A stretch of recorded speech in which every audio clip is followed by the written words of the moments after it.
Line state है, और फिर जनाब जब उसको यहां मारा तो क्या हमारा एला है हमारे ऊपर इतना इत्मीनान नहीं करता था कि हमें कह दे कि आप करें, तो क्या वो हमारे दोस्त या दुश्मन? सारी अवाम कंफ्यूज फिर रही है।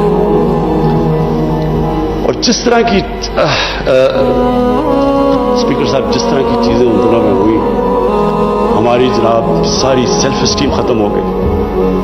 मुझे याद है एक नई चीज निकलाई, इनलाइटेड मॉडरेशन। हमने जी एक कॉइन कर दिया कि हम तो बड़े मॉडरेट लोग हैं। वो मॉडरेट क्या है? Enlightened moderation. अच्छा, अब इनलाइटेड मॉडरेशन की आवाम को क्या समझ आनी है? मुझे भी अभी तक नहीं समझ गई क्या चीज है। लोगों ने इसका समझा क्या?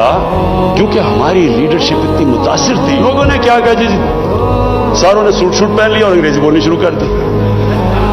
टीवी प्रोग्राम पे जाते थे, जो भी जाता था पहले बैठ के अंग्रेजी बोलता था कि मैं इनलाइटेड मॉडरेट हूं, फिर उर्दू शुरू करता था। यानी एक मुल्क की इज्जत नफ्स ही खत्म करके हमें अपने आप से शर्म आनी शुरू हो गई कि हम पता नहीं दहशत गर्द है। स्पीकर साहब, हमें यह समझ लेना चाहिए कि जब, फिर से मैं रिपीट करता हूं, जो कौम अपनी इज्जत नहीं करती, दुनिया उसकी इज्जत नहीं करती। मेरे से पूछा गया जी कि आप पाकिस्तान बेसिस देगा अमेरिका को। मैं अगला सवाल तो उससे ये पूछूं कि जब हमने इतनी सर्विस दी, 70,000 लोग हमारे गए, $150 अरब हमने अपने मुल्क का नुकसान कर दिया, क्या उन्होंने हमारी तारीफ की? क्या उन्होंने एक्नॉलेज किया कि कितनी कुर्बानी दिया पाकिस्तान ने? कोई दुनिया में मुल्क है जिसने किसी और के लिए इतनी कुर्बानी दिया? उन्होंने उल्टा बुरा भला कहा, दोगले हो तुम।